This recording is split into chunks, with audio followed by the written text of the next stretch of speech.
On Global TV News Prime, Tinubu's directive split South-South leaders. In business, custom intercepts undeclared $1.1 million at Kano Airport. And on the foreign scene, residents flee new wave of violence in Haiti capital. And in sports, Man United co-owner Redcliffe warns he'll quit if fan abuse becomes unbearable. Hello and welcome to all our viewers in Nigeria and around the world to News Prime on Global Television. Coming to you live from the nation's capital, Abuja, I am Jumai Manson. A quick reminder that Global Television is on DSTV channel 365 and Star Times channel 276. You can download the Global TV Nigerian mobile app for Android and iOS devices to keep track of our broadcast. Now the news in full. The former military governor of the Old River State, King Alfred Dietis, and the ex-governor of Akwa Ibom State, Obong Victor Atta, who are the co-chairman of the Board of Trustees of PANDEV, led the group's delegation to the presidential villa, Abuja. President Tinubu directed the leaders, who differentially requested his fresh intervention before the feud snowballed into a full-blown crisis, to return home and advise Fubara to obey the Supreme Court's judgment. The Minister of the Federal Capital Territory, FCT, Nyesom Wike, has said he will not stop the Rivers House of Assembly led by Speaker Martins Amerwele from performing his constitutional functions. Wike also blamed the Secretary to the Rivers State Government, SSG Dr. Tammy Danagogo, for insinuating the main issue that led to the ongoing political crisis in the state. The minister spoke at the Abalama town, where a crowd of Kalabari Ijo trooped out in their numbers to treat him to a grand civic reception and thanksgiving.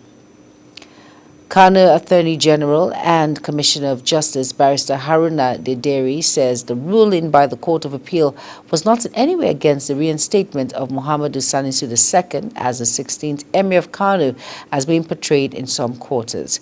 He spoke at a briefing in Kano, saying it has become necessary to address the press and general public in respect of matters arising from the Court of Appeal ruling relating to Kano Emirship tussle.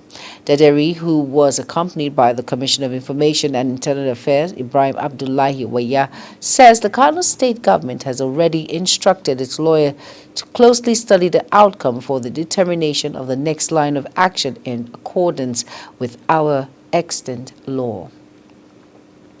Oyo State Governor has commenced the payment of bursary awards to students of the state extraction in law schools, medical schools, aviation schools, and final year students of universities and polytechnics across the country.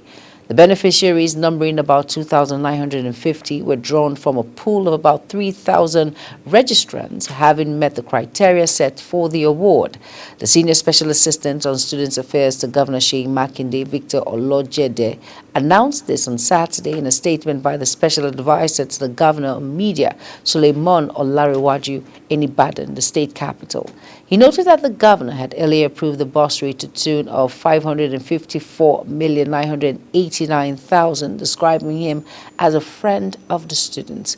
President Bola Tinubu has congratulated Professor Gabriel Osoide, an academic pharmacist and public health icon, as he celebrates his 90th birthday anniversary. Osoide's contribution to pharmaceutical education, drug regulation, and public health in Nigeria are unparalleled, the president said in a statement by Bayo Ononuga. His spokesman, Tinubu, said Osoide is working in establishing the National Agency for Food and Drug Administration and Control and his role in developing the pharmacy education curriculum at Ahmadu Bello University and the University of Benin were a few examples of his achievements. The federal government, through the Ministry of Information and National Orientation, has partnered with the Inter-Party Advisory Council, IPAC, to produce a documentary titled Unbroken, 2.5 Decades. The announcement was made during a press conference in Abuja, where IPAC National Chairman Yusuf Mamman Dantale and Information Minister Mohammed Idris Malagi underscored the documentary's role in showcasing Nigeria's democratic resilience and progress. The documentary will cover Nigeria's democratic journey from 1999 to 2024, featuring key milestones, challenges, and successes, including peaceful transitions of power. It will incorporate archival footage, expert analysis, and interviews with past and present presidents citizens, policymakers, the civil society leaders. The project aims to promote democracy, inspire national pride, enhance Nigerians' global reputation, and educate citizens, particularly the youth. It will also highlight the roles of the electorate, judiciary, media, and civil society in sustaining democracy. The Niger Delta Youth chapter of the Apex Social Political Body of the South-South Geopolitical Zone, the Pan-Niger Delta Forum, PANDEF, has issued a 48-hour ultimatum to Nyesom Wike, the Minister of the Federal Capital Territory Administration, FCTA, to retract his publicly disparaging remarks against the Ijaw Nation and the leaders of this social political body. Addressing journalists, the National Youth President of the Youth Wing, Dobin Yanga, who gave the ultimatum, said that it was annoying that Wike abused the leaders of the South-South Geopolitical Zone less than 24 hours after his delegation met with the president at the presidential villa in Abuja. The Court of Appeal Abuja Division suspended its January 10, 2025 judgment that upheld the reinstatement of former governor of Central Bank of Nigeria, Muhammadu Sanusi II, as the 16th Emir of Kano. According to the appellant court, its January 10 verdict that approved the Kano State government's repeal of the 2019 Emirate Council law remained suspended pending determination of an appeal at the Supreme Court. The January 10 judgment had overturned an earlier ruling by the Federal High Court in Kano which nullified the Kano State Emirate Council Repeal Law 2024. And the law reversed the creation of 5 new emirates and reinstated Sanusi as the Emir of Kano. Minister of Education Dr. Tunji Alausa has charged universities to tackle the significant shortfalls in admissions, urging that direct universities to adopt hybrid learning models, with about 75% of potential students being denied entry into tertiary institutions in the country yearly. He made the call in Abuja during a meeting with vice-chancellors of Nigerian universities. The minister also instructed all institutions to adopt hybrid learning models by 2025 as part of ongoing reforms. The National Agency for Food and Drug Administration and Control, NAFDAC, has uncovered a fraudulent syndicate impersonating the agency to scam foreign companies using fake documents. The agency announced the discovery in a statement by Professor Mojisola Adeyeye, FAS, its Director General, following a petition from Tani Almini Trading Group, Abu Dhabi, UAE, which fell victim to the scam.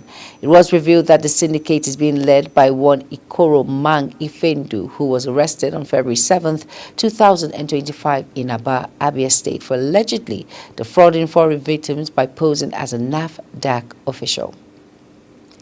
You're watching the live broadcast of News Prime. When News Prime returns, customs intercept undeclared $1.1 million at Kano Airport. Details coming shortly, plus foreign and sports stories on the other side of this break. Please stay with us.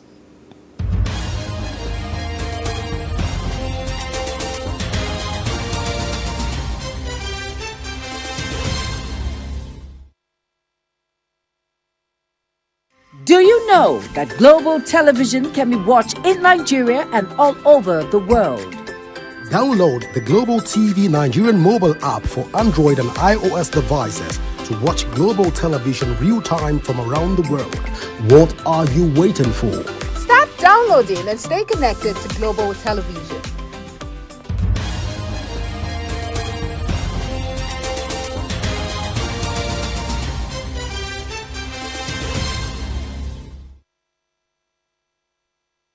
You are welcome back, and if you're just tuning in, this is News Prime on Global Television.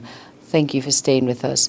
In business now, the Nigerian Customs Service has intercepted $1.154 million and 135,900 Saudi riyals as undeclared foreign currency at the Malam Aminu Kano International Airport. This was announced in a statement by the Relations Officer Abdullahi Mewada. Mewada says the seizure was made recently during a routine baggage check on an inbound passenger, Hawa Ibrahim Abdullahi, who arrived in Saudi airline flight number SV401 from Saudi Arabia. The customs spokesman mentioned that in line with established procedures, the suspect and the seized foreign currency have been handed over to the Economic and Financial Crimes Commission for further investigation and necessary legal action. Over now, the Kano state government has launched an electric vehicle initiative to provide workers with affordable and sustainable transportation. The program, which includes a tricycle and electronic motorcycle loan scheme, was inaugurated by Governor Ubasani at Murtala Square, Kaduna. With the initiative, the state employees will be able to acquire tricycles and electronic motorcycles through subsidized loans with repayments deducted from their salaries.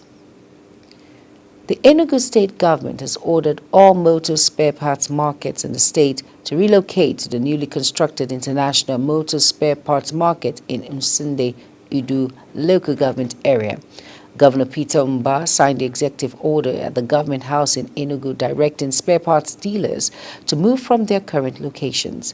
The government stated that the move will provide better infrastructure, security and business opportunities for the motor spare parts dealers. SpaceX founder Elon Musk says its massive Starship rocket will leave for Mars at the end of 2026 with Tesla humanoid robot Optimus on board, adding that human landing could follow as soon as 2029. Musk, who is also the Tesla CEO, brought out the company's Optimus robot at an event last year. He said the dancing robot will one day be able to do menial tasks as well as offer friendship and expected time to retail for $20,000 to $30,000. And on the foreign news now, the United States' decision to expel South Africa's ambassador was regrettable. The office of the president says urging diplomatic decorum between the two nations. Secretary of State Marco Rubio that Ambassador Ibrahim Rasool was no longer welcome to the United States because he was a race-baiting politician who hates U.S. President Donald Trump. The expulsion of Rasool, a former anti-apartheid campaigner, has added to rising tensions between Washington and Pretoria. Haiti's lawless capital, Port-au-Prince, was in the grip of a new wave of gang violence as more families fled their homes. Armed groups have been battling for control of the city for several years, and clashes have intensified in recent weeks as the rival gangs attempt to establish new territories. According to the UN's International Organization for Migration, between February 14th and March 5th this year, more than 40,000 people fled their homes. A crane collapsed at the construction site in Thailand's capital, killing at least 4 people, police said, as rescuers worked to retrieve a 5th body from the debris. The accident occurred in the early hours of Saturday morning on Ramatu Road, a major highway linking Bangkok to the country's south. Police says at least 4 construction workers died in the site, where a tollway was under construction and dozens were injured. The United States President Donald Trump has stated plans to impose a travel ban on 48 countries. According to the report, which cited an internal memo and officials familiar with the matter, the memo lists a total of 43 countries divided into 3 groups: red, orange, and yellow. Although the list has yet to be approved by the Trump administration, it comprises several African countries with African economic powerhouses like Nigeria, South Africa, Algeria, and Egypt excluded. Over now to sports now. Manchester United co-owner Jim Ratcliffe said he will walk away from the club should the abuse he has received reach the same level endured by the Gazan family. Ratcliffe bought a minority stake in United a year ago, but has drawn the ire of fans as fortunes have continued to fade on the field. While he has raised ticket prices and made swinging cuts to the club's staffing, the British billionaire has not yet received the same level of backlash as the Gazan family, who has owned the club since the controversial leverage takeover in 200. The Handball Federation of Nigeria has announced that the National Under-12 and Under-15 Handball Championship will hold this month in Umuahia, Abia State. According to a statement from the Secretary General of HFN, Monica Otumala, the championship will be held from March 18th to 25th with the arrival date and screening to hold within the first 2 days, while the matches will begin on March 20th. Otumala also emphasized on the importance of screening, which will hold on March 19 to determine those who are truly under 12 and under 15 to play in the championship, stating there will be sanction for teams, academics, or clubs for any discrepancy. Atalanta star Ademola Lookman has been linked with a move to Liverpool again as the Premier League leaders look ahead to the summer where there would be a series of major overhauls at Anfield. Liverpool hold a 15-point gap at the top of the Premier League table, and their attention is said to be in the summer market already, with some of their stars likely to depart. Top on that list is Mohamed Salah, who is yet to be offered a new contract by the club, as well as defenders Trent Alexander-Arnold and Virgil van Dijk. Arsenal manager Mikel Arteta has expressed admiration for how Enzo Maresca has shaped Chelsea, admitting that initially saw them as contenders to win the Premier League this season. Ahead of the clash at the Emirates Stadium on Sunday, Arsenal sits second in the table, while Chelsea trails 6 points behind in fourth. However, both teams are far from catching league leaders Liverpool, who hold a commanding 15-point advantage, haven't played a game more. As we end the Global TV News Prime, let's take a quick look at our top stories again. Opinions have been divided in the South-South geopolitical zone since President Bola Tinubu commanded the leaders of Pan-Niger Delta Forum, who visited him in Abuja, to return and tell Governor of Rivers State, Siminalayi Fubara, to toe the path of peace in the political crisis between him and the Federal Capital Territory Minister, FCT Nyesom Wike. In business, the Nigerian Customs Service has intercepted $1.154 million and 135,900 Saudi riyals as undeclared foreign currency at the Malam Aminu Kano International Airport. And on the foreign scene, Haiti's lawless capital, Port-au-Prince, was in the grip of a new wave of gang violence as more families fled their homes. And finally, on sports, Manchester United co-owner Jim Ratcliffe said he will walk away from the club should the abuse he has received reach the same level endured by the Galzier family. And that's it on Global TV News Prime. Kindly follow us across all social media platforms now showing on your screen by using @Global TV NG. You can download the Global TV Nigerian app for Android and iOS device to keep track of our broadcast. I am Jumai Manson. Thank you for watching.